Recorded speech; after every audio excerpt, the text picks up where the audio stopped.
قبیلہ گرفتار ہو کے آیا تھا. وہ جب آئی ہے نا نبی پاک کے پاس، حضرت ابو ہریرہ سے کہنے لگی حضور کو جا کے بس کان میں کہہ دو کہ حلیمہ کی بیٹی آئی. حضرت ابو ہریرہ کہتے ہیں حضور اتنی تیزی سے اٹھے کہ نبی پاک کی چادر بھی ممبر پہ رہ گئی. پھر حضور گھر لے گئے، فرمایا فاطمہ اور عائشہ کو بلاؤ، میری بہن آئی ہے. میرے محبوب کریم نے فرمایا تو اگر کہے گی نا تو میں تیرے لیے مدینے میں مکان بنا دوں گا، تو یہی رہ جا. کہنے لگی نہیں محبوبہ واپس جانا. تو حضور سے کہنے لگی میرا سارا قبیلہ گرفتار ہے، اسی چھوڑ دیں. حضرت ابو ہریرہ کہتے ہیں ہر کام حضور نے مشورے سے کیا، پر جب بہن نے کہا نا چھوڑ دے، اور میں کوئی مشورہ نہیں، جیسے تو کہے گی ویسے ہی ہو جائے گا، جیسے تو کہے گی ویسے ہی ہو جائے گا، جس طرح تو چاہے گی. کون اشک شوئی کرے گا، کون بات سنے گا، کون دکھ کسی کے. پگلی بی بی، پاگل عورت. دیکھے کبھی پاگلوں کو کوئی وقت دیتا؟ وہ پاگلوں کے پاس بیٹھا، میں بڑا مصروف آدمی ہوں، مجھے تو سیاڑا بندہ ملنے آئے تو میں کہتا مختصر بات کرنا. ایک پگلی بی بی آئی، پاگل. حضرت انس کہتے ہیں آ کے کھڑی، کہنے یا رسول اللہ مجھے کام ہے. پاگل عورت.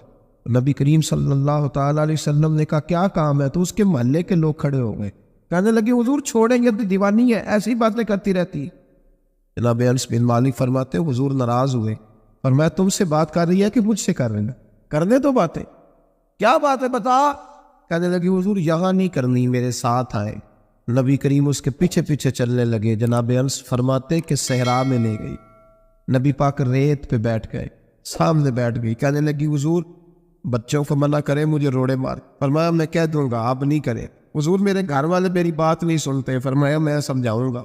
یا رسول اللہ یہ پاگل کہہ کے چھیڑتے. حضور نے فرمایا کوئی نہیں کہے گا، میں منع کر دوں گا. حضرت انس کہتے ہیں دیر تک حضور کو ریت پہ حضور بیٹھے. یار یہ بھی سنت ہے میرے نبی. صرف کھانے کے درمیان میٹھا کھانا ہی سنت نہیں میرے بھائی، یہ بھی نبی پاک کی سنت ہے، یہ بھی رسول پاک کا طریقہ ہے. نبی کریم نے دیر تک وقت لیا، دیر تک.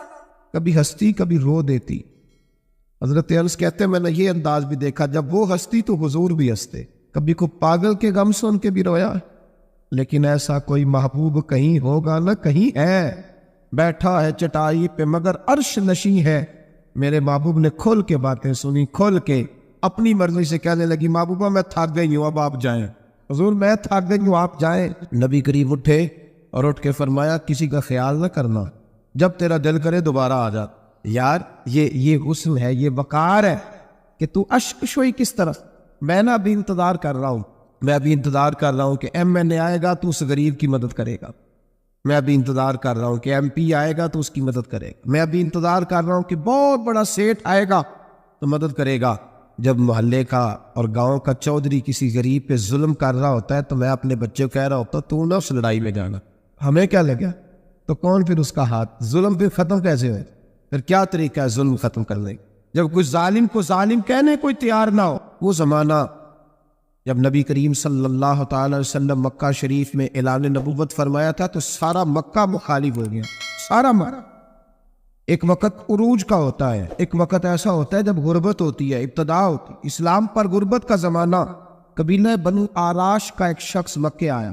وہ کہتا ہے میں چھوٹا سا تاجر تھا. میری باتوں کی سمجھ تو آ رہی ہے نا آپ حضرات؟ جو نہیں بول رہے انہیں بھی آ رہی ہے.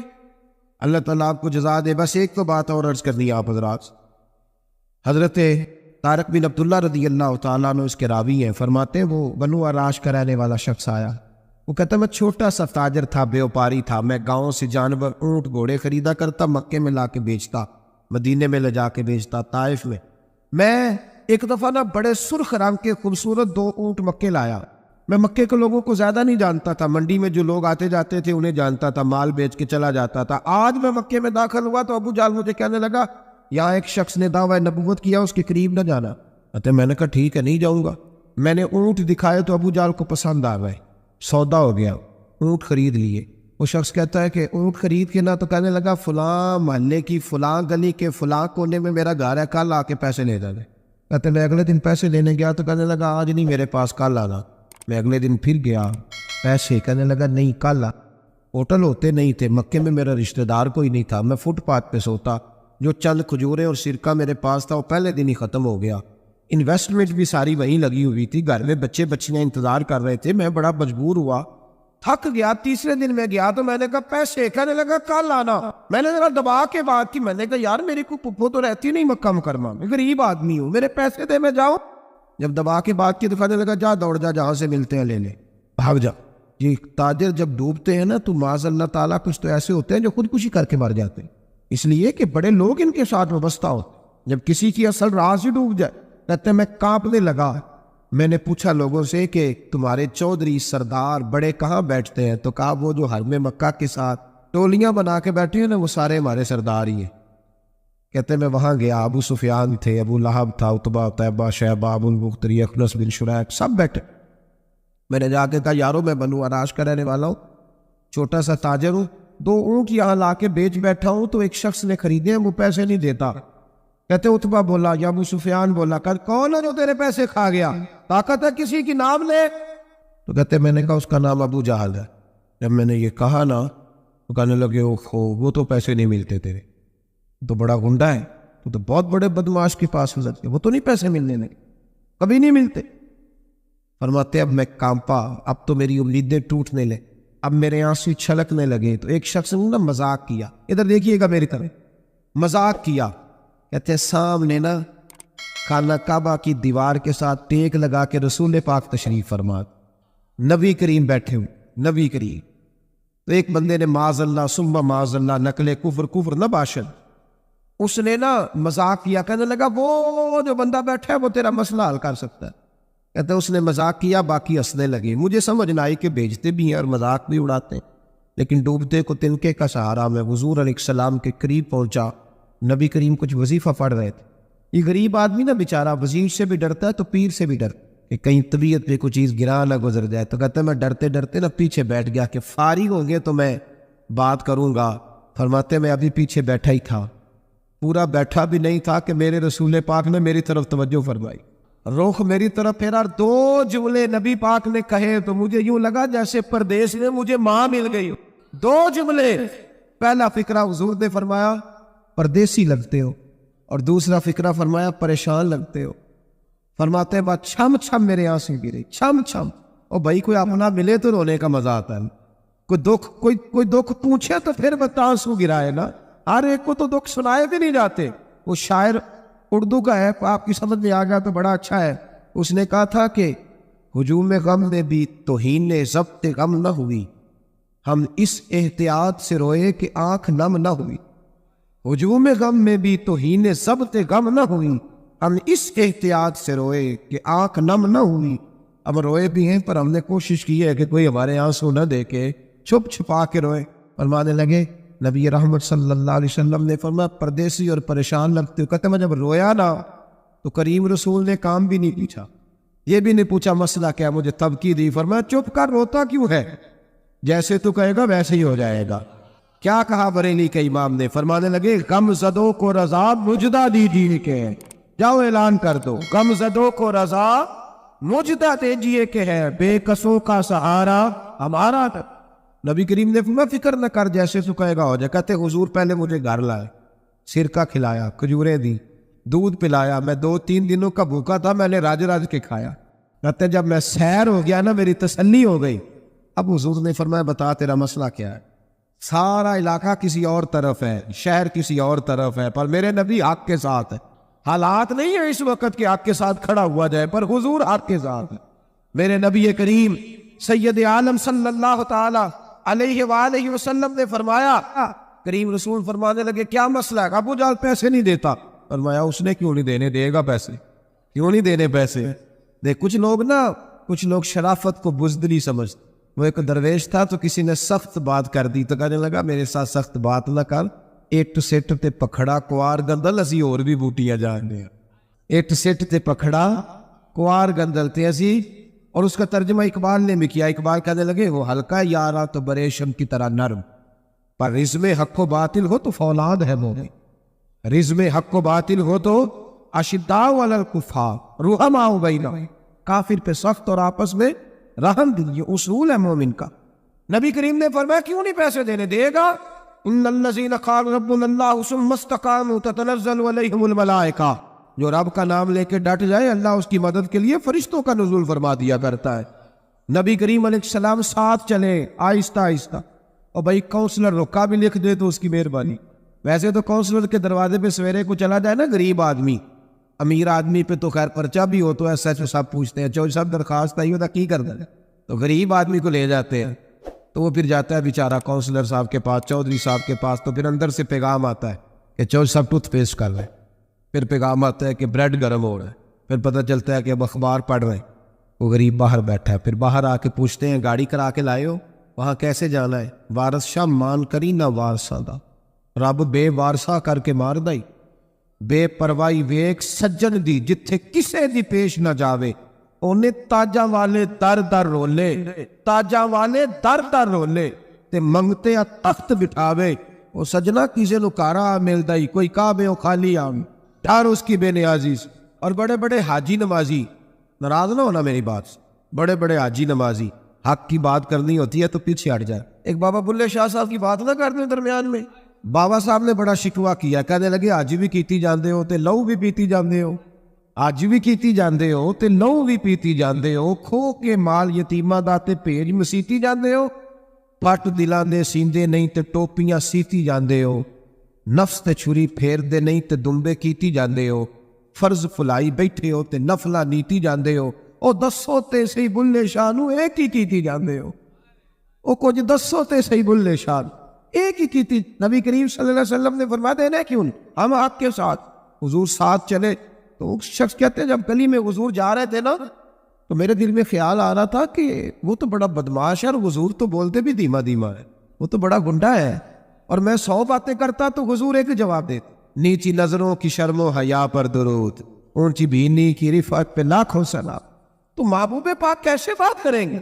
وہ تو بڑا بے حیا ہے، لیکن کہتے سارے رستے حضور نے کوئی بات نہ کی، کک سواد نہیں مشری اندر، اسا کھنڈا بھی چک ڈٹھیاں، اینا ساریاں شہواں نالوں گلاں سجن دیاں مٹھیاں۔ یہ کس قسم کا عذاب ہے؟ جوئے پڑ گئے، ٹٹیاں آ گئے، یہ اللہ نے عذاب نازل کیا۔ جب وہ عذاب میں مبتلا ہوئے تو موسیٰ علیہ السلام سے کہا کہ آپ اللہ سے دعا کریں کہ ہم سے یہ عذاب ٹل جائے، اگر ایسا ہوا تو ہم ایمان لے آئیں گے، بنی اسرائیل کو بھی آزاد کر دیں گے۔ لیکن موسیٰ علیہ السلام کی دعا کے نتیجے میں جب عذاب ٹل جانے کے بعد فرعونی پھر اپنے وعدے سے پھر گئے۔ بنو قریظہ والوں نے بھی کئی دفعہ حضور سے وعدے کیے پر اپنے وعدوں پر قائم ہیں۔ ایک بات آپ سے یہاں روک کے عرض کر دوں، ہم بھی کئی دفعہ کہتے ہیں ذرا بریک کبھی گاڑی کی نہیں نہ لگتی تو ہم ارادہ کرتے ہیں کہ آج سے ہی نماز شروع کر دینی، ذرا طبیعت زیادہ لیل ہوتی ہے تو ارادہ کرتے ہیں نا کہ بھائی آج کے بعد ہم نے نیک، پھر کیا ہوتا ہے شفا ہو گئی تو چھٹی ہو گئی۔ یہ طریقہ درست نہیں، یہ تو کفار کا طریقہ بیان کیا نا قرآن پاک نے جہاں فرمایا جب اللہ تبارک و تعالیٰ نے انہیں نجات دے دی تو اپنے وعدے سے مکر گئے، تو پھر اللہ تبارک و تعالیٰ نے بنی اسرائیل کو سمندر پار کر کے ایسی قوم کے پاس پہنچا دیا جو بتوں کی پرستش کرتی تھی، وہ تو بچ گئے لیکن فرعونی سارے دریا کے اندر غرق ہو۔ حضرت موسیٰ علیہ السلام سے کہنے لگے کہ ہمارے لیے بھی یہ خدا بنا دیجئے۔ حضرت موسیٰ علیہ السلام نے فرمایا بت پرستی کرنے والے جاہل ہیں۔ یہ بت پرست قوم کے پاس جب گئے نا بنی اسرائیل والے بت پوچھتے ہوئے دیکھا تو کہنے لگے ہمارے لیے بھی سامنے بنا کے رکھ دو۔ فرمایا یہ تو جاہل ہے، تم انہیں دیکھ کے اثر قبول کر رہے اور اپنی جاہلیت کے باعث یہ ہلاک ہونے والے بھی ہیں۔ پھر اللہ تعالیٰ نے بنی اسرائیل پر اپنی نعمتوں کا ذکر فرمایا اور موسیٰ علیہ السلام نے اپنی قوم میں ہارون علیہ السلام کو اپنا جانشین فرمایا اور کوہ طور پر تشریف لے گئے۔ اللہ نے فرمایا وہاں آ جائیں، میں آپ کو تورات عطا کرتا ہوں۔ 40 دن کا یہ عرصہ تھا۔ موسیٰ علیہ السلام نے وہاں پہ جا کے، وہ سارا واقعہ بھی انہی آیات میں ہے کہ حضرت موسیٰ نے عرض کیا تھا کہ رب ارنی، یا اللہ میں تجھے دیکھنا چاہتا ہوں، تو فرمایا لن ترانی، تو نہیں دیکھ سکتا۔ وہ بھی یہاں اللہ نے ذکر فرمایا۔ پھر اللہ تعالیٰ نے اپنی ایک تجلی جب کوہ طور پہ ڈالی تو حضرت موسیٰ علیہ السلام تاب نہ لا سکے اور بے ہوش ہو گئے اور پہاڑ بھی ریزہ ریزہ ہو گئے۔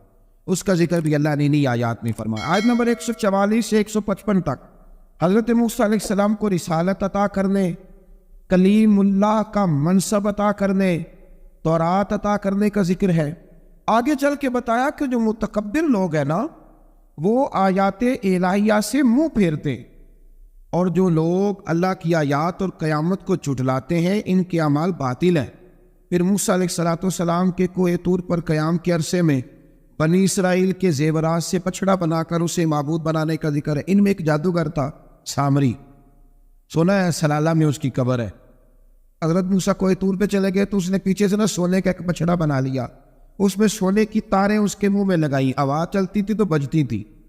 اتنے کمزور عقیدے کی یہ قوم تھی کہ انہوں نے فٹافٹ ماننا شروع کر لی، فٹافٹ ماننا، کہنے لگے یہ ٹھیک ہے۔ چنانچہ موسیٰ علیہ السلام جب واپس آئے تو قوم پر غصے اور افسوس کا اظہار فرمایا اور کہا میرے پیچھے تم نے ایسا برا کام کیا۔ انہوں نے تورات کی تختیاں بھی زمین پہ ڈالی اور اپنے بھائی ہارون علیہ السلام کا سر پکڑ کے اس سے جواب طلبی کی۔ انہوں نے کہا اے میرے ماں جائے، بڑے خوبصورت لفظ ہے قرآن پاک، اے میرے ماں جائے، اے میرے بھائی، قوم نے مجھے بے بس کر دیا اور قریب تھا کہ یہ مجھے قتل بھی کر دیتے۔ اب آپ مجھ پر سختی کر کے دشمنوں کو ہنسنے کا موقع نہ دیں، کبھی بھی دشمنوں کو اپنے اوپر ہنسنے کا موقع نہ دینا چاہیے۔ پھر آیت نمبر 151 میں موسیٰ علیہ السلام کی دعا اور کلماتی استغفار کا ذکر ہے۔ آگے چل کے بتایا کہ غصہ ٹھنڈا ہونے پر موسیٰ علیہ السلام نے تورات کی تختیوں کو اٹھایا جن کی تحریر میں اللہ سے ڈرنے والوں کے لیے ہدایت اور رحمت کی بشارت تھی۔ آیت نمبر 156 سے لے کر 158 تک میں موسیٰ علیہ السلام کی دعا کا ذکر ہے، جس میں انہوں نے اپنی قوم کے لیے اللہ تعالیٰ سے دنیا اور آخرت کی بھلائی مانگی۔ اللہ تعالیٰ نے فرمایا یہ کامل نعمت میں ان لوگوں کو عطا کروں گا جو ایمان کے ساتھ تقوی بھی اختیار کرے، یہ انہیں ملے گی نعمت، اور پھر وہ زکوٰۃ دیں گے اور اس عظیم رسول یعنی نبی کریم صلی اللہ تعالیٰ علیہ وآلہ وسلم کی وہ پیروی کریں گے۔ یہ آیت نمبر 158 ہے، یہ سورہ آراف کی، چونکہ حضور علیہ السلام کی بڑی عظمتوں کا اللہ کریم نے یہاں ذکر ارشاد فرمایا ہے، اور ایک تفصیل ہے نبی کریم صلی اللہ تعالیٰ علیہ وسلم کی سیرت مبارکہ کی۔ اللہ تبارک و تعالیٰ کبھی توفیق دے، اللہ تعالیٰ کبھی ہمت دے تو ان آیات پر غور کریں تو وہ نعتیں جو قرآن نے بیان کی ہیں حضور کی، وہ بھی بڑی شاندار ہیں۔ قرآن مجید میں اللہ کریم نے فرمایا جو لوگ پیروی کریں گے اس رسول کی جو بغیر پڑھے ہوئے دنیا میں آئے، دنیا میں آ کے کسی سے پڑھا، بے پڑھے رسول کی جو پیروی کریں گے۔ کون سے رسول؟ الذی یجدونہ مکتوبا عندہم فی التوراۃ والانجیل، فرمایا یہ وہ رسول ہے جن کو لکھا ہوا تورات میں بھی پائیں گے اور انجیل میں بھی پائیں گے ان کی شانیں۔ وہ نبی کیا کریں گے؟ یأمرہم بالمعروف وینہاہم عن المنکر، وہ انہیں نیکی کا حکم کرتا ہے اور برائی سے منع فرماتا ہے۔ ویحل لہم الطیبات، اور نبی پاک ان پر حلال چیزوں کو، پاک چیزوں کو حلال کرتے ہیں اور گندی چیزوں کو ان پر حرام کرتے ہیں۔ حلال حرام کا اختیار اللہ نے رسول پاک کو بھی عطا فرمایا ہے، حضور کو بھی اللہ نے اختیار دیا۔ اسی لیے تو حضور کسی کو کہہ دیتے تھے چل تو نہ 5 نہ پڑھنا تو 2 ہی پڑھ لینا، یہ بھی حضور نے فرمایا۔ ایک بندے نے روزہ توڑ لیا تو فرمایا کھجوریں مجھ سے لے جا اور گھر جا کے کھا لے، روزہ بھی تو نہیں توڑا ہے تو مجھ سے لے جا، گھر جا کے کھا، تیرا کفارہ ادا ہو جائے۔ نبی پاک صلی اللہ علیہ وسلم نے بڑی ساری جگہوں پہ اس اختیار کو، تو قرآن مجید نے کہا وَيُحِلُّ لَهُمُ الطَّيِّبَاتِ، پاک جتنی چیزیں پاک تھی وہ میرے نبی نے تم پر حلال کر دی۔ وَيُحَرِّمُ عَلَيْهِمُ الْخَبَائِثَ، اور جو گندی چیزیں تھیں ناپاک تھی وہ نبی پاک نے تم پر حرام کی ہیں، جو پہلے ٹھیک نہیں تھی وہ حضور نے حرام فرمائی۔ اور پھر بڑے خوبصورت لفظ ہے اگر آپ جاگ کے سنیں تو، فرمایا وَيَدْعُ عَنْهُمْ، اور وہ ان پر سے اتارتے ہیں اِسْرَهُمْ وَالْأَغْلَالَ الَّتِي كَانَتْ عَلَيْهِمْ، فرمایا نبی پاک ان سے ان کا بوجھ اتارتے ہیں اور کاٹتے ہیں وہ زنجیریں جن میں یہ لوگ جکڑے ہوئے تھے، غلامی کی زنجیریں، سخت ترین احکام کی زنجیریں۔ فرمایا میرے رسول تو دنیا میں زنجیریں کاٹنے کے لیے آئے، حضور نے لوگوں کی زنجیریں کاٹ دی۔ فرمایا فَالَّذِينَ آمَنُوا بِهِ وَعَزَّرُوهُ وَنَصَرُوهُ، فرمایا جو لوگ اس نبی پر ایمان لائیں گے، ان کی تعظیم کریں گے، ان کے دین کی مدد کریں گے، وَاتَّبَعُوا النُّورَ الَّذِي أُنزِلَ مَعَهُ، اور اس نور کی پیروی کریں گے جو ہم نے نبی پاک کے ساتھ اتارا ہے۔ وہ کیا ہے؟ حضور کے ساتھ کیا اترا ہے؟ قرآن مجید۔ فرمایا جو اس کی پیروی کریں گے اولئک هم المفلحون، یہی لوگ ہیں کامیاب ہونے والے۔ اور اگلی آیت میں فرمایا محبوب آپ کہہ دیں، آج پھر کھل کے اعلان کر دیں، کیا کہا؟ قل یا ایھا الناس انی رسول اللہ الیکم جمیعا، فرمایا لوگوں کو بتا دیں کہ میں ایک قبیلے کا، ایک گروہ کا، ایک ملک کا نہیں، میں سارے انسانوں کا رسول بن کے آیا ہوں، تمام انسانوں کی طرف۔ اور حضور نے اعلان فرمایا، خود بخاری کا لفظ ہے، فرمایا ارسلت الی الخلق، فرمایا میں صرف انسانوں کا نہیں، جس کو اللہ نے پیدا کیا ہے میں ان سب کا رسول بن کے دنیا میں آیا۔ سب کا رسول بن کے میں دنیا میں آیا ہوں۔ تو ان آیات کے اندر اللہ تبارک و تعالیٰ نے رسول کریم علیہ السلام کی ان ساری عظمتوں کو بیان فرمایا۔ آیت نمبر 160 میں موسیٰ علیہ السلام کے پتھر پر ضرب لگانے اور ان کی قوم کے 12 قبیلوں کے لیے 12 چشمے جاری ہونے کے معجزے، اور پھر بادل کے سایہ کرنے والا معجزہ، من اور سلوہ کے اترنے کا بیان بھی فرمایا، اور اس کے بعد اس امر کا بیان بھی فرمایا کہ بنی اسرائیل کو حکم ہوا کہ معافی مانگتے ہوئے اور سجدہ کرتے ہوئے بیت المقدس میں داخل ہو جاؤ، مگر انہوں نے اس مسئلے میں بھی تعریف کر دی، اس کو بھی بدل دیا۔ مزید بتایا کہ سمندر کے کنارے جو ایک بستی تھی، انہیں ہفتے کے دن وہاں مچھلیاں پکڑنے سے منع کیا گیا تھا، مگر انہوں نے اللہ کے حکم کی نافرمانی کی، سوائے ایک گروہ کے۔ بنی اسرائیل کی نافرمانیوں کے باعث اللہ نے ان کی صورتوں کو بدل دیا۔ ایک شخص نے ایک بزرگ سے پوچھا کہ نبی پاک علیہ السلام کی رحمت سے ہمیں کیا ملا ہے؟ معاذ اللہ، اگر میں ابھی پوچھوں کہ حضور کی رحمت سے کیا ملا ہے، تو بزرگ کہنے لگے کہ اس طرح کر، شام کو گھر جانا اور آئینے کے آگے کھڑے ہونا اور اپنے پچھلی زندگی کے سارے اعمال دیکھنا اور پھر اپنا چہرہ دیکھنا، اگر بدلا نہیں نہ تو سمجھ لے میرے رسول کی رحمت سے حصہ ملا ہوا ہے، تجھے میرے کریم محبوب کی رحمت سے حصہ ملا ہوا ہے۔ ورنہ وہ نافرمانی کرتے تھے تو ان کے چہرے بدل جاتے تھے، دروازوں پہ لکھا جاتا تھا۔ سنگیو بتاؤ نا، اگر آج بھی یہ حال ہو تو کون کسی کو منہ دکھانے کے قابل رہے؟ کون کسی کو منہ دکھانے؟ دعا فرمائے اللہ محبوب کی غلامی میں ہمیں پختگی نصیب فرمائے۔ پھر اللہ تبارک و تعالیٰ نے آیت نمبر 168 میں اور 167 میں یہود کے برے اعمال کا سبب ان کی جمعیت کے منتشر ہونے اور ان پر جابر لوگوں کے مسلط ہونے کا ذکر فرمایا۔ بعد والی آیات میں ان کے برے جانشینوں کا ذکر کیا جو رشوت لے کر اللہ تعالیٰ کی آیات میں رد و بدل کر دیتے تھے۔ ان سب برائیوں کے باوجود اس مغالطے اور خود فریبی کا شکار تھے کہ وہ بخشے جائیں گے۔ اللہ اکبر۔ اللہ تعالیٰ نے فرمایا کہ آخرت کا گھر صرف متقیوں کے لیے اور اللہ کے فرما بردار بندوں کے لیے۔ آیت نمبر 172 میں اس امر کا بیان ہے کہ اللہ تعالیٰ نے بنی آدم کی ارواح کو ایک جگہ پہ جمع کیا تھا اور جمع کر کے پوچھا الستُ بربکم، کیا میں تمہارا رب نہیں؟ تو سب نے بیک زبان کہا قالوا بلا، ہاں مالک تو ہی ہمارا رب ہے۔ وہاں گواہی دی اور یہاں آ کے مکر گئے، وہاں گواہی دی اور یہاں مکر گئے۔ تو ہمارے بزرگوں نے لکھا ہے اس وقت بھی سب سے پہلے جس روح نے گواہی دی وہ میرے اور آپ کے پیارے رسول کی روح مبارک سب سے پہلے۔ اور حضور نے فرمایا جو روحیں وہاں ایک دوسرے کو جانتی تھی وہ یہاں بھی ایک دوسرے کو۔ داتا گان بخش علی اجمیری رحمۃ اللہ لکھا ہے کہ حضرت حرم بن حیان کہتے میں حضرت اویس کرنی سے ملوں، تو کہتے میں ان کے پیچھے یمن گیا تو وہ یمن سے مکے چلے گئے، میں مکے گیا تو وہ مدینے آ گئے، میں مدینے گیا تو وہ مصر چلے گئے، وہاں سے وہ پھر یمن آ گئے۔ بالآخر میں نے نہر فرات کے کنارے انہیں دیکھ ہی لیا، وضو کر رہے، میں نے ان کو سلام لیا تو میرا ارادہ تھا سلام کے بعد پوچھوں گا کہ آپ ہی اویس کرنی ہے؟ کہتے میں نے السلام علیکم کہا تو وضو سے فارغ ہو کر کہنے لگے وعلیکم السلام یا حرم بن حیان۔ تو میں نے کہا حضور آپ مجھے کیسے جانتے ہیں؟ میں تو پہلی دفعہ ملا ہوں۔ کہنے لگے میں اویس کرنی ہوں، تو حرم بن حیان ہے، میں تجھے جانتا ہوں۔ کہا حضور کس طرح؟ فرمایا عارف تو روحی من روحی کا، میری روح تیری روح کی واقف ہے، میری روح تیری روح کی کن فیکون تے کل دی گل ہے۔ وہ درویش نے کہا تھا نا کن فیکون تے کل دی گل ہے، اسی اگے پریت رلائی۔ ہمارا تو پرانا جرانہ ہے بھائی، کن فیکون تے کل دی گل ہے۔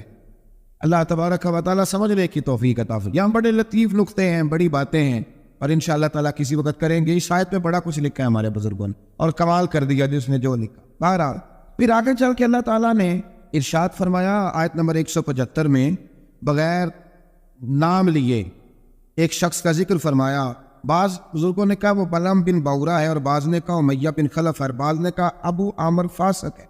ان تینوں میں سے ایک برائی ان تینوں میں مشترک تھی، تینوں میں وہ جرم پایا جاتا تھا، وہ یہ تھا کہ ان کے پاس علم بھی تھا، زہد اور ریاضت بھی تھی بلعم بن باورا کے پاس، لیکن حضرت موسیٰ کے حسد کی وجہ سے تباہ ہو گیا۔ اسی طرح امیہ اور ابو عامر نبی پاک علیہ السلام کے حسد کی وجہ سے تباہ ہو گئے۔ کچھ لوگ صرف حسد کی وجہ سے ہی، پتہ ہے آپ کو، کچھ لوگ حسد کی وجہ سے تباہ ہو جاتے۔ ایک بادشاہ بڑا کنجوس تھا، تو اس کے سامنے ایک شخص اکثر آیا کرتا تھا، تو کسی نے اس سے کہا کہ بادشاہ سے انعام وصول کرو۔ اس نے کہا یہ بڑا کنجوس ہے، پر چلو اللہ نے مجھے بھی بڑا ذہن دیا، انعام لے ہی لیتے ہیں۔ تو کہنے لگا بادشاہ کا بھی انعام ہی دے دیا کر۔ بادشاہ کہنے لگا پہلے میرے سوال کا جواب دے پھر انعام دوں گا۔ اس نے سوال ہی ایسا سخت پوچھنا تھا کہ انعام بنے ہی نہ. حضرت رومی نے لکھا ہے کہ بادشاہ سلامت پوچھو سوال. تو بادشاہ کہنے لگا یہ میرے ہاتھ کی ہتھیلیاں ان میں بال کیوں نہیں, پشت پہ ہے تو ہتھیلی پہ کیوں نہیں؟ اس نے بھی پھر کمال ہی جواب دیا. کہنے لگا آپ سخی بڑے ہیں, وہ دے دے کے نا بال سارے گھس گئے, اور دے دے کے گھس گئے. بادشاہ کو بڑا ہی غصہ آیا, پتا تو اسے تھا نا میں کنجوس ہوں, بڑا غصہ آئے گا تو سخی بڑا ہے تو دے دے کے تیرے ہاتھوں کے بال. اور غصے سے کے ساتھ کہنے لگا تو تیرے ہاتھوں میں کیوں نہیں بال؟ کہنے لگا بادشاہ تو نے دیا بڑا ہے تو میں نے لیا بڑا ہے, تیرے دے دے کے گھس گئے ہیں تو میرے لے لے کے گھس گئے ہیں. تو اس کو اور غصہ آیا, کہنے لگا تو یہ جو سارے بیٹھے ہیں یہ دربار میں ادھر بھی تو ان کے ہاتھوں میں بال کیوں نہیں؟ کہنے لگا بادشاہ تو دیتا رہتا ہے میں لیتا رہتا ہوں تو یہ ہاتھ ملتے رہتے ہیں, ان کے مال مال کے گھس گئے ہیں. تو بادشاہ کہنے لگا بندہ تو سیانا ہے, تجھے کچھ نہ کچھ دینا ہی پڑے گا. تو اس نے دیا اسے. تو کچھ لوگوں کے نا مال مال کے ہی اللہ دیتا ہے نوازتا ہے, پر ان کے حسد کر کر کے یہ ہاتھ گھس جاتے ہیں, بیٹھ کے نا پروگرام بناتے رہتے ہیں. اس نے ایسا کیا اس لیے آگے نکل گیا, اس نے یہ کیا. ایک صاحب مجھے ایک شخص کے بارے میں خبر دینے لگا, کہنے لگا وہ فلانا کیا, پھر اس نے ایسا کیا, تو پھر وہ جیک لگا, پھر وہ سیاست کی تو آگے نکل گیا. میں کیا پتا تھا تینوں بھی سارا ہی سیدھے تم ہی لا لینا سی, کیونکہ تم بڑی باریک خبر دے رہا ہے کہ یہاں سے اس نے ایسے کیا تو پھر اس طرح کر کے اس نے ایسے کیا. ایسا نہیں ہوتا. جڑیاں گڈیاں آپ ہی اڈیاں, وہ نہ چڑھن اونچائیاں, وہ ہوئی گڈیاں اچیاں اڈیاں جڑیاں سائیاں آپ چڑھائیاں. یہ سمجھ لو وَتُعِزُّ مَن تَشَاءُ وَتُذِلُّ مَن تَشَاءُ بِيَدِكَ الْخَيْرُ. اس لیے یہ الجھنک ہے. تو حسد کی وجہ سے یہ لوگ پیچھے رہ گئے. اللہ تعالیٰ ہمیں حسد سے محفوظ فرما. آیت نمبر 179 میں اللہ تعالیٰ کی نعمت عقل کو قبولیت ہدایت کے لیے استعمال نہ کرنے والوں کو چوپایوں سے بدتر قرار دیا گیا. جو عقل اور شعور رکھنے کے باوجود استعمال نہیں کرتے, فرمایا جانوروں سے برے ہیں. ان کے دل ہیں مگر وہ حق کے دلائل کو سمجھتے نہیں. رب فرماتا ہے ان کے پاس آنکھیں ہیں پر آیات الہی کو دیکھتے نہیں, ان کے پاس کان ہیں پر دعوت حق کو سنتے. آیت نمبر 180 میں اللہ تعالیٰ کی اسماء حسنیٰ کے ساتھ پکارنے کا ذکر ہے کہ رب کو پیارے پیارے ناموں کے ساتھ پکارا کرو. رحمان کہہ کے پکارو, رحیم کہہ کے پکارو, ستار اور غفار کہہ کے پکارو. اللہ اکبر. آیت نمبر 186 سے 188 میں منکرین کے قیامت کے بارے میں پوچھنے اور قیامت کے اچانک آنے کا ذکر ہے. رسول اللہ صلی اللہ علیہ وسلم کو بارگاہ ربوبیت میں عجز و نیاز کی تعلیم دیتے ہوئے فرمایا کہ اے محبوب آپ یہ کہہ دیں کہ میں اپنی ذات کے لیے خود سے کسی نفع اور نقصان کا مالک نہیں ہوں مگر جو اللہ چاہے, اور اگر میں اپنی ذات سے غیب کو جانتا تو میں از خود خیر کثیر جمع کر لیتا اور مجھے کوئی تکلیف نہ پہنچتی. یعنی غیب کے علوم اور ساری نعمتیں رب ہی عطا کرتا ہے, رب ہی عطا کرتا ہے, اور کبھی بھی کوئی تکلیف پہنچے تو اس کی قضاء و قدرت سے پہنچتی ہے. یہ اللہ کی قدرت ہوتی ہے. اگر کبھی کسی کو کوئی تکلیف, زیادہ تر تکلیفیں اس کے پیاروں کو پہنچتی, مطلب یہ تو نہیں نا کہ وہ ناراض ہے, اس میں کوئی اس کی حکمت ہے. آیت نمبر 199 اور 190 میں بتایا کہ تمام بنی آدم کو ایک جان حضرت آدم علیہ السلام سے پیدا کیا ہے, اور اسی سے اس کا جوڑا بھی بنایا تاکہ وہ اس سے سکون حاصل کرے. اور جب بیوی امید سے ہو تو میاں بیوی تندرست لڑکے کی دعا کرتے ہیں اور شکر ادا کرنے کا اقرار کرتے ہیں, لیکن جب اللہ تعالیٰ ان کو عطا کرتا ہے تو یہ لوگ اس کے ساتھ شریک بنا لیتے ہیں. اس کے بعد والی آیات میں کفار کے معبودان باطل کے عجز, کمزوریوں اور احتیاج کا ذکر فرمایا. دیکھیں نا آپ, جب تک تو بچہ پیدا نہیں ہوتا تو دعائیں ہوتی رہتی ہیں, اور جب پیدا ہو جاتا ہے تو پھر ڈھول بجنے شروع ہو جاتے. کئی دفعہ دل کرتا ہے پوچھنے کو کہ یار یہ تمہیں اللہ تعالیٰ نے دیا ہے نا, تو چاہیے تو یہ تھا کہ بچہ پیدا ہوتے ہی سجدے میں گر جاتے. اگر تو یہ طریقہ کفار کا بیان کیا یہاں, لیکن مسلمانوں کی تعلیم کے لیے بیان ہو رہا ہے. اکثر بھائی میں نے جی 6 من مٹھائی بانٹ ڈالی, اتنا میں نے کیا, تو بھائی نفل کتنے پڑے, اس پر کوئی توجہ نہیں ہے. اسی طرح کا ہمارا معاملہ یہ ہے کہ جب تک تو کوئی بندہ بیمار رہتا ہے تو دعائیں چلتی رہتی ہیں, اور تندرست ہو کے آ جائے تو اب وہ بھول جاتا ہے. اللہ تبارک و تعالی ہمیں ہر حال میں اپنی یاد کی توفیق عطا فرمائے. آیت نمبر 194 میں مشرکوں کے معبودان باطلہ کے بارے میں بتایا کہ وہ تمہاری ہی طرح مخلوق ہے جن کو تم پوجتے ہو, اور آنکھ کان ہاتھ اور پاؤں کی نعمت سے بھی محروم ہے. یعنی وہ خود ہی عاجز اور بے بس ہے, کسی کو نفع یا نقصان پہنچانے پہ قادر نہیں ہے. یہ چیزیں اللہ تعالیٰ کے اختیار میں. آیت نمبر 199 میں اخلاقی حسنہ کی جامع ترین تعریف اللہ تعالیٰ نے سرکار دو عالم صلی اللہ علیہ وسلم سے فرمایا, جو وہ قصوروار معذرت طلب کرتے ہوئے آپ کے پاس آئے اسے معاف کر دیجیے. محبوب جو معافی مانگے اسے معاف کر دیجئے، اچھی باتوں اور نیک کاموں کا حکم دیجئے اور ناسمجھ لوگوں سے الجھنے کی بجائے رخ انور پھیر لیجیے۔ اور اگر شیطان وسوسہ اندوزی کرے تو اعوذ باللہ پڑھیے، اللہ کے ذکر سے شیطان کی شر سے پناہ حاصل ہو جائے گی، یعنی جھگڑا نہیں کرنا، اعوذ باللہ پڑھ لینی، خود بخود شیطان بھاگ جائے گا۔ سورہ اعراف کے آخر میں آیت نمبر 204 میں اللہ نے فرمایا جب قرآن پڑھا جائے تو غور سے سنو اور خاموش رہو تاکہ تم پر رحم کیا جائے۔ اللہ تبارک و تعالیٰ توفیق عطا کرے۔ آگے سورہ انفال شروع ہو جاتی ہے اسی پارے کے آخر میں۔ یہ سورہ انفال جو ہے یہ مدنی صورت ہے، اور عربی زبان میں انفال کہتے ہیں مال غنیمت کو۔ تو اس پر چونکہ مال غنیمت کا بیان ہے اور اس کے ساتھ ساتھ اللہ تبارک و تعالیٰ نے اس میں جنگ بدر کے احوال کو، واقعات کو بڑی تفصیل سے بیان کیا۔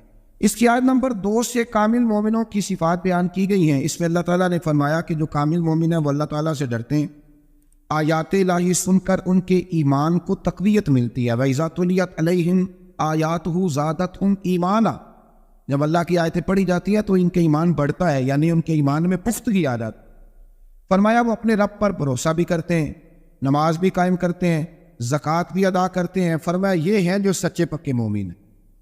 پہلے فرمایا کہ اللہ سے ڈرتے ہیں، پھر فرمایا جب قرآن پڑھا جائے تو ایمان مضبوط ہوتا ہے، پھر فرمایا اپنے رب پہ بھروسہ کرتے ہیں، پھر فرمایا نماز قائم کرتے ہیں، پھر فرمایا زکوٰۃ۔ یہ کون ہے؟ یہ پکے مومن۔ آیت نمبر 5 میں فرمایا کچھ لوگ جہاد کے لیے دل و جان سے آمادہ نہ تھے، اندر سے پروگرام نہیں تھا، اور مجاہدین کی خواہش یہ تھی کہ ابو جہل کی قیادت میں مشرکین مکہ کے مسلح اور منظم لشکر کی بجائے ابو سفیان کا وہ جو تجارتی قافلہ ہے اس سے ٹکراؤ ہو جائے۔ اللہ تعالیٰ نے مشرکین مکہ سے تصادم کو مقدر فرمایا تاکہ حق کی حقانیت اور غلبہ ثابت ہو جائے۔ اگرچہ کچھ لوگوں کا ارادہ یہی تھا کہ جنگ بدر میں ابو جہل کے لشکر سے ٹکرانا، آپ کو پتہ ہے نا کہ ابو سفیان قافلہ لے کے آ رہا تھا، اس کے لیے مسلمان نکلے تھے، وہ تو بچ کے نکل گیا، پھر ابو جہل 1000 کا لشکر لے کے آ گیا۔ تو اللہ فرماتے ہیں کہ اللہ نے اس لیے تمہارا ان سے مقابلہ کرایا تاکہ اللہ حق کو واضح کر دے۔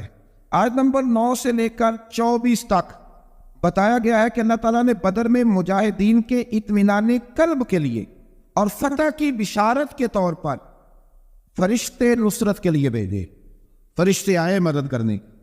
میدان بدر میں سخت زمین اور پانی کے چشموں پر کفار کے پاس تھے، اور نرم زمین جس پر چلنا دشوار تھا مسلمانوں کے پاس تھی، اور پانی کی بھی قلت تھی، جس کی وجہ سے مسلمانوں کے دلوں میں طرح طرح کے وہم پیدا ہوتے تھے۔ اللہ تعالیٰ نے بارش برسائی، مسلمانوں نے وافر پانی جمع کر لیا، اور ان کی شرعی اور طبی ضروریات بھی پوری ہوئی۔ شرعی ضرورت کون سی ہوتی ہے جی؟ پانی کی، وضو کرنا، غسل کرنا، یہ کون سی ضرورت ہے؟ اور طبی ہے کہ پانی کا پینا۔ اور دلوں کو بھی اطمینان ملا کہ اللہ نے بارش عطا کر دی۔ اللہ تعالیٰ نے میدان جہاد میں پسپائی اختیار کرنے والوں کو اپنے غضب کا حقدار قرار دیا۔ میدان بدر میں رسول اللہ صلی اللہ علیہ وسلم نے مٹھی میں ریت لے کر کافروں کی جانب پھینکی، وہ مٹھی میں پکڑ کے حضور نے پھینکی تو فرمایا یہ لوگ رسوا ہو جائیں، یہ ریت ان کی آنکھوں میں جا پڑی۔ اللہ تعالیٰ نے فرمایا کہ اے رسول صلی اللہ علیہ وسلم، وہ خاک آپ نے نہیں پھینکی بلکہ وہ تو اللہ نے پھینکی ہے۔ جس وقت آپ نے پھینکی تھی لیکن در حقیقت وہ اللہ نے کہا محبوبہ تو نے نہیں پھینکی، اور میں نے پھینکی ہے، اس لیے کہ ہاتھ پھیرے تھے، طاقتیں خدائی تھی، طاقتیں خدائی تھی۔ تو اس طرح اگر حضور کسی کی مدد کرتے ہیں، مشکل کشائی فرماتے ہیں، تو دراصل وہ کون کر رہا ہے؟ اللہ۔ اللہ تعالیٰ نے بدر کو فیصلہ کن جنگ قرار دیا اور مسلمانوں سے فرمایا اے ایمان والو، اللہ اور اس کے رسول کے بلانے پر فوراً حاضر ہو جایا کرو جب رسول تمہیں اس چیز کی طرف بلائیں جو تمہارے لیے حیات آفری ہے۔ یہ آیت نمبر آج جا کے ملاحظہ کیجئے گا 24، اور پھر اس کی تفسیر جس نے بھی لکھی ہے نا وہ پڑھ لیجئے گا، اتنا وقت نہیں کہ میں تفسیر میں جاؤں۔ جب بھی اللہ رسول بلائے فوراً حاضر ہو جاؤ، حالانکہ اللہ تو بلاتا ہی نہیں، بلایا کون کرتے تھے؟ نبی کریم علیہ السلام۔ حضرت سعید بن معلہ رضی اللہ تعالیٰ عنہ کہتے ہیں میں نماز پڑھ رہا تھا تو حضور نے بلایا، میں جلدی سے نماز پڑھ کے فارغ ہو کے حاضر ہوا تو حضور نے فرمایا میں نے بلایا تو آیا کیوں نہیں؟ عرض کی حضور نماز پڑھ رہا تھا، اور میں نماز پڑھتا تو قرآن نہیں پڑھتا؟ سورہ انفال میں رب فرماتا ہے جب میرا رسول بلائے فوراً حاضر ہو جایا کرو، یعنی مانا یہ کہ نماز توڑ کے آنا چاہیے تھا۔ یہاں میرے اعلیٰ حضرت نے لکھا ہے حضور بلائے تو نماز چھوڑ کے چلا جا، اور واپس آ کے نا جہاں سے چھوڑی تھی وہیں سے شروع کر لے، سجدہ صاحب کی بھی ضرورت نہیں، تو نماز مکمل کر لے، جتنی دیر تو مصطفیٰ کی بارگاہ میں حاضر تھا سمجھ لے میں رب کی عبادت میں ہی موجود تھا۔ ہاں اس لیے اقبال نے کہا تھا اذان تو عدل سے تیرے عشق کا ترانہ بنی، اور نماز تو اس کے نظارے کا ایک بہانہ بنی، اور ادائے دید سراپا نیاز تھی تیری، بس کسی کو دیکھتے رہنا نماز تھی تیری۔ ادائے دید سراپا نیاز تھی تیری، اور کسی کو دیکھتے رہنا یہ نماز تھی تیری۔ آیت نمبر 25 میں فرمایا یہ مت سمجھنا کہ ظالموں کے فتنے کا وبال صرف ان لوگوں تک محدود رہے گا، اگر عمل بالمعروف اور نہی عن المنکر کا عمل رک گیا تو اس کے اثرات باقی معاشرے کو بھی بھگتنے پڑیں گے۔ یہ آیت نمبر 25 ہے۔ اگر نیکی کا حکم دینا چھوڑ دیا جائے، برائی سے منع کرنا چھوڑ دیا جائے تو اس کا وبال صرف ان لوگوں پہ نہیں پڑتا، سارے معاشرے میں پڑتا ہے۔ لوگ سمجھتے ہیں کہ ان درسوں کی، ان تقریروں کی، ان وعظوں کی کوئی اہمیت نہیں، یہ پڑھو رب کا قرآن۔ رب فرماتا ہے کہ اگر تم یہ کام چھوڑ دو گے تو ساری قوم وبال میں آ جائے گی۔ یہ تو فرض کفایہ ادا ہوتا ہے، بڑے سارے لوگوں کی طرف سے یہ معاملہ، یہ قرآن پڑھ رہا ہوں، قرآن پاک واضح آیات میں یہ حکم ہے۔ لوگ کہتے ہیں جی اتنا سال ہو گئے درس دیتے پھر لوگ بدلے کیوں نہیں؟ تو میں نے کہا ہمارے ذمہ اذان پڑھنا ہے، بندوق لے کے لوگوں کو لانا نہیں۔ ہم اذان دیتے رہیں گے، پھر جسے اللہ توفیق دے گا وہ انشاءاللہ نماز بھی پڑھ ہی لے گا۔ مؤذن کی ڈیوٹی ہے کہ وہ اذان پڑھے، اس کی یہ ڈیوٹی نہیں کہ بندوق لے کے جائے اور لوگوں کو گھروں سے نکال کے لائے۔ آیت نمبر 26 میں ہجرت سے پہلے مسلمانوں کی بے بسی اور بعد میں اللہ کی مدد سے مضبوط ہونے اور اس نعمت پر اللہ کا شکر ادا کرنے کا بیان ہے۔ مزید فرمایا کہ اللہ اور اس کے رسول سے خیانت نہ کرو، یا ایھا الذین آمنوا لا تخونوا اللہ والرسول، فرمایا اللہ اور اس کے رسول سے خیانت، یہ آیت نمبر 27 ہے۔ اور فرمایا اپنی امانتوں میں بھی خیانت نہ کرو اگر کہ تم جانتے ہو اللہ رسول سے خیانت کیا ہوتی۔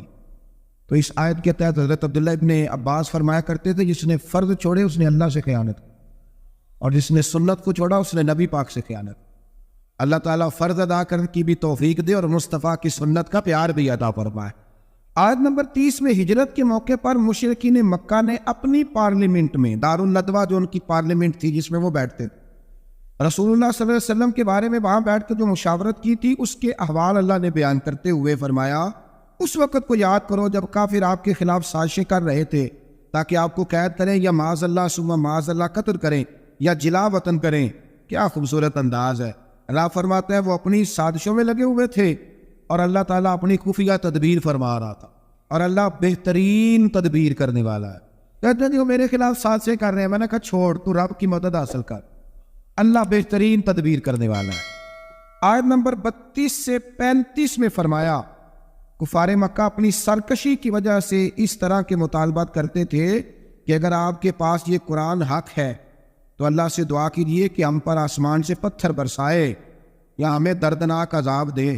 یہ وہ کہا کرتے تھے، مگر اللہ نے فرمایا کیا محبوب جب تک آپ ان میں موجود ہیں اللہ انہیں عذاب نہیں دے گا۔ آد دو بھائی، جب تک آپ موجود ہیں اللہ عذاب۔ اور ایک جملہ اور سن لیں، میرا تو ایمان ہے کہ جب تک گنبد خضرا موجود ہے، جب تک گنبد خضرا موجود، اس دھرتی پہ عذاب۔ یہ دنیا ایک سمندر ہے مگر ساحل مدینہ ہے، یہ دنیا جل کے بجھ جاتی مگر حائل مدینہ ہے، یہ دنیا جل کے بجھ جاتی مگر یہ زمین پہ مدینہ ہے۔ اسی لیے تو ہر جگہ سبزہ اگتا ہے، ورنہ جو ہم کام کرتے ہیں وہ تو جل کے مرنے والے ہیں۔ تو فرمایا محبوب جب تک آپ موجود ہیں اللہ عذاب۔ اور سجنوں ذرا آنکھیں کھول کے سننا، اگر حضور موجود ہو، اگر حضور موجود ہو تو رب کافر کو عذاب نہیں دیتا تو محمد عربی کے غلاموں کو کیوں عذاب دے گا؟ جب ان کے دشمنوں کو عذاب نہیں دیتا ان کے ہوتے ہوئے۔ اسی لیے حضرت انس بن مالک نے پوچھ لیا تھا یا رسول اللہ قیامت والے دن کہاں تلاش کروں؟ موٹی بات ہی کر دی، ترمذی میں موجود ہے۔ حضور نے نہیں فرمایا کہ چل نماز روزہ سیدھا کر، مجھے ڈھونڈ کے کیا کرے گا؟ حضور کہاں تلاش کروں؟ فرمایا حوض کوثر پہ آ جانا، امتیوں کو میں جام پلا رہا ہوں گا۔ حضور وہاں ملاقات نہ ہوئی، فرمایا میزان عمل پہ آ جانا، اعمال تول رہے ہوں گے میں دعائیں کر رہا ہوں گا۔ حضور وہاں ملاقات نہ ہوئی، فرمایا پل صراط پہ آ جانا، امت گزر رہی ہوگی میں دعائیں کر رہا ہوں گا۔ اور بریلی کے امام کہنے لگے پھر ہمیں کیا پریشانی ہے پل سے گزرنے کی؟ فرمانے لگے رضا اب پل سے وجد کرتے گزری کہ ہے رب سلیم صدائے محمد، کیونکہ خدا کی رضا چاہتے ہیں تو عالم، خدا چاہتا ہے رضائے محمد صلی اللہ علیہ وسلم۔ پھر اللہ تبارک و تعالیٰ نے فرمایا اور جب تک وہ استغفار کر رہے ہیں تو بھی اللہ تعالیٰ ان کو عذاب نہیں دے گا۔ پھر فرمایا بیت اللہ کے پاس مشرکوں کی نماز آخر ہے کیا؟ سیٹیاں اور تالیاں بجانے کی صورت میں تھی۔ اور آگے چل کے مقصد جہاد بیان فرمایا اور ان سے جنگ کرتے رہو حتیٰ کہ کفر کا غلبہ نہ رہے اور پورا دین اللہ کے لیے ہو۔ اور فرمایا اللہ کے رستے سے روکنے کے لیے خرچ کرنے والوں کا ہاتھ، جو لوگوں کو روکتے ہیں اللہ کے رستے میں خرچ کرنے سے، فرمایا ان کے ہاتھ حسرت کے سوا، پچھتاوے کے سوا کوئی اور چیز نہیں ہے۔ کچھ نہیں کہتے حضور جب اس کے دروازے تک پہنچے تو نبی پاک نے دستک دی، ابو جہل دروازے پہ آیا، اور جب اس نے آ کے پوچھا نا کیا بات ہے کیوں آئے، تو کہتے پھر میں نے حضور کی نظروں کو اٹھتے ہوئے دیکھا۔ پھر اعلیٰ حضرت بولے، فرمانے لگے غضب سے ان کے خدا بچائے، غضب سے ان کے اللہ ہی بچائے جب حضور غضبناک ہو۔ فرمایا نظریں اٹھی اور نبی کریم فرمانے لگے تو غریبوں کا خون نچوڑ کے چودھری بننا چاہتا ہے؟ ان مسکینوں کی گردنیں جھکا کے غریب آدمی اب بول نہیں سکتا، انہیں پورا کہہ کے چودھری بننا چاہتا ہے؟ یہ تیری سرداری ہے، یہ تیرا کمال ہے؟ اس پردیسی کے پیسے دبا گیا، لا پیسے اس کے۔ اس نے ہاتھ باندھ لیے، کہنا جی میں ہونی لے آیا تھا، دوڑا گیا اندر۔ میرے رسول پاک کو اللہ نے روب عطا فرمایا۔ نبی پاک فرماتے ہیں میں 1 مہینہ دور ہوتا ہوں تو دشمن میرا پھر بھی ڈر رہا ہو، یہ اللہ نے روب دیا محبوب پاک۔ ابھی لایا تھا، دوڑا گیا، گھر سے پیسے لایا، میرے کریم رسول نے نا وہ پیسے اس شخص کو تھمائے۔ ادھر سے ابو سفیان نے ایک جاسوس بھیجا تھا، جاؤ دیکھ کے آؤ ابو جہل کیا کرتا ہے، وہ بھی چھپ کے دیکھ رہا تھا۔ نبی کریم ابو جہل سے کہنے لگے تیری دوبارہ شکایت نہ آئے، کہنے لگا جی آئندہ احتیاط کروں گا۔ حضور نے پیسے اسے دیے۔ اب کسی شخص کی لوٹی ہوئی دولت مل جائے اور ڈوبے ہوئے خزانے نکل آئے تو کتنا راضی ہوتا ہے۔ حضور نے دیے تو خوش ہو گیا، دیکھو میرے محبوب کا کمال۔ یا کچھ لوگ نیکی کرتے ہیں تو پھر سواری بھی کرتے ہیں کہ اب روز میرا شکریہ ادا کر کیونکہ میں نے نیکی کی ہے۔ محبوب فرمانے لگے تو اگر کہے تو میں جاؤں، خود بھیک دے خود ہی کہے منگتے کا بھلا ہو، تو کہے تو جاؤں، کہے تو جاؤں۔ بیچارہ رو پڑ، کہنے لگا محبوبہ اس شانوں والی ماں کا نام پوچھ سکتا ہوں جس کے گھر میں تیرے جیسا لال آیا ہے؟ اس عظمتوں والے باپ کا نام جس نے تیرے جیسا لال جنا؟ محبوبہ وہ شانوں والا قبیلہ جس میں آپ آئے، آپ کا نام؟ حضور نے فرمایا نام چھوڑ، تجھے تکلیف ہوگی، یہ لوگ تجھے پریشان کریں گے، تو بس یہ پیسے رکھ۔ حضور اگلی گلی میں گئے تو جاسوس کہنے لگا ان کے پیچھے نہ جانا، یہ معاذ اللہ جادوگر ہے، ساحر ہے۔ اس نے ہاتھ جھٹکا، کہنے لگا دفع ہو جا، تو بھی جھوٹ بولتا ہے اور تیرے سارے سردار بھی جھوٹ بولتے ہیں، اگر کائنات میں کوئی سچا ہے تو وہ محمد عربی کی ذات سچی، یہ رسول کائنات، میرا اور آپ کا۔ جو بندہ کچھ نہیں نہ کر سکتا وہ کسی کو تسلی تو دے سکتا ہے کہ نہیں؟ اتنا تو ہو سکتا ہے نا۔ قرآن مجید نے کہا یا ایھا النبی انا ارسلناک شاہدا ومبشرا ونذیرا، میرے رسول پاک نا خوشخبریاں سنانے آ، ڈر سنانے آ۔ تھوڑا تھوڑا نا ایک دوسرے کا ہاتھ پکڑنا شروع کریں، چھوڑ دیں انتظار کرنا۔ مجھے بڑا اچھا لگا یہ لبیک فاؤنڈیشن جو ان دوستوں نے بنائی۔ دیکھو خیر کا کام کوئی بھی کرے نا، میری ایک طبیعت ہے، میں کہتا ہوں کہ میں یہاں آپ کے یہاں بیان کر رہا ہوں تو فیصل آباد میں جو بندہ اس وقت تقریر کر رہا ہے نا، مجھے اس کی تعریف کرنی چاہیے، اس لیے کہ میں یہیں کر سکتا ہوں اس وقت، وہاں جا کے نہیں کر سکتا۔ جو لاہور میں کر رہا ہے مجھے اس کو سپورٹ ہے۔ ہم پتہ کیا کرتے ہیں کہ خیر بس وہی ہے جو میرے پاس ہے، دائیں بائیں کچھ بھی نہیں۔ خدا مجھے ایسی خدائی نہ دے کہ اپنے سوا کچھ دکھائی نہ دے، ایسا نہ کرو۔ جتنا بھی جہاں بھی جو بھی اچھا کام کر رہا ہے اس کو سپورٹ کرے، اس سے نا ایک یونٹی پیدا ہو، ایک خوبصورتی آئے گی۔ تھوڑا تھوڑا پیار کرنا سیکھیں۔ ہم پتہ کیا کرتے ہیں، جب بھی اینک لگاتے ہیں تو ڈھونڈتے ہیں کہ کوتاہی کہاں پڑی ہوئی، وہ کوئی کوتاہی مل جائے تو اس کو ڈسکس کریں۔ اچھے لوگ یہ کام نہیں کرتے۔ اچھے لوگ کوتاہی نظر آئے تو آنکھ بند کر لیتے ہیں، خوبی نظر آئے تو دنیا کو بتاتے ہیں۔ یہاں علماء بیٹھے، آپ پوچھ لیجئے گا، شریعت کا مسئلہ ہے کہ جب کسی کو غسل دو نا، اگر کوئی اچھی چیز نظر آئے تو لوگوں کو بتاؤ، حکم ہے۔ پتہ ہے آپ کو، چہرہ جی کھیل گیا تھا، میں نے دیکھا ہے، روشنی پھیل، یہ بتاؤ۔ لیکن اگر کوئی بری شے نظر آئے، کف لسان، چپ کر۔ حضور نے حکم دیا اذکروا محاسن ما اتاکم، او کما قال صلی اللہ علیہ وسلم، جب تم میں سے چلا جائے تو اس کی اچھی اچھی باتیں بیان، برائیاں ہوں بھی تو ان سے صرف نہ۔ آج پتہ کیا ہو رہا ہے، ایک بندے میں 99 خوبیاں ہیں، ان کو کوئی نہیں بیان کر رہا، جو ایک خامی ہے نا وہ ہر بندے کو نظر آ رہی۔ تھوڑا تھوڑا پیار کریں۔ اخلاق کا مطلب یہ ہے کہ آپ کس طرح محبت بانٹ سکتے ہیں، کس طرح لوگوں کے ساتھ بھلائی کر سکتے ہیں، کس طرح آپ آگے بڑھ سکتے ہیں۔ بات یہ ہے کہ بہت ساری باتیں ایسی ہیں، ابھی آتے آتے میرے کان میں بھی کچھ کہا جا رہا تھا، کیونکہ سوشل میڈیا نا جی، تو دوست جو ہیں وہ باتیں سنتے رہتے ہیں، کرتا رہتا ہوں میں۔ اللہ تبارک و تعالیٰ توفیق عطا فرمائے۔ ایک حدیث میرے ذہن میں اور ہے، جیسا کہ انہوں نے اشارہ دیا، میں نا اسی انداز میں وہ والی روایت چلے بیان کر، ان کی بات بھی پوری ہو جائے گی اور عنوان بھی تھوڑا سا آگے چلا جائے گا۔ نبی کریم علیہ الصلوۃ والسلام جب احساس فرماتے تھے نا، احساس، تو وہاں میرے نبی پاک نے جانور کا بھی احساس، پتہ کیا ہوتا ہے، جب احساس پیدا ہو جائے تو پھر سب کا ہو جاتا، اور جب نہیں نہ پیدا ہوتا تو پھر اپنا ابا بھی روتا رہتا، پھر اپنی اماں بھی پریشان رہتی۔ احساس کی شدت، حضرت ابوبکر صدیق رضی اللہ تعالیٰ عنہ فرماتے ہیں میں نبی کریم صلی اللہ تعالیٰ علیہ وسلم کے ساتھ تھا، ہم ایک جگہ سے گزر رہے تھے تو رش بہت زیادہ تھا، یہ بخاری میں بھی ہے لیکن زیادہ تفصیل حضرت امام جلال الدین سیوطی کی الحاوی الفتاویٰ میں آپ کو ملے۔ کہتے ہیں کہ گزر رہے تھے تو رش تھا، تو حضور نے فرمایا پتہ کرو یہاں کیا ہے۔ کہتے میں گیا تو کہا یا رسول اللہ ایک اونٹ پاگل ہو گئی، لوگوں کو کاٹ رہا ہے۔ نبی کریم نے فرمایا پیچھے ہٹو میں چلتا ہوں۔